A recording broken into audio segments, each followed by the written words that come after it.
Un nouveau scandale sanitaire en France. 10 000 femmes enceintes auraient pris de la dépakine. Ce médicament est un antiépileptique efficace, mais il serait aussi responsable de malformations congénitales et de cas d'autisme chez l'enfant.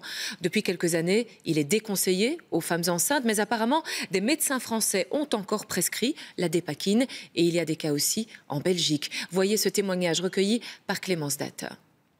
Nathalie est atteinte d'épilepsie. Pendant ses grossesses, elle est sous traitement, elle prend de la dépakine, un médicament à base de valproate. Cette molécule est très efficace, mais ce qu'elle ne sait pas à l'époque, c'est que ses enfants vont en subir les conséquences.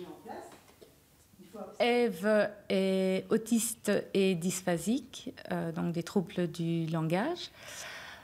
Clémentine n'a qu'une artère pulmonaire, a eu des otites à répétition et a dû d'ailleurs se faire opérer. Elliot, lui, a des troubles du comportement et le spectre de l'autisme.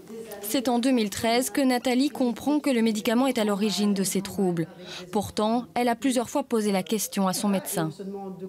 C'est un sentiment de colère parce que j'ai pas eu le choix. Moi, si on m'avait dit que je ne devais pas prendre de médicaments pendant toute la grossesse, il n'y aurait vraiment pas eu de problème. Je le faisais. Le valproate est utilisé dans les cas d'épilepsie, mais aussi de bipolarité et de migraine. Prescrit par les spécialistes, mais aussi les médecins généralistes, moins informés. Le spécialiste est justement plus souvent sensibilisé aux désavantages des molécules, aux avancées en termes de connaissances. Et donc je pense que c'est un médicament qui devrait effectivement être limité à la prescription par un spécialiste. Les troubles liés au valproate durant la grossesse sont connus depuis les années 80.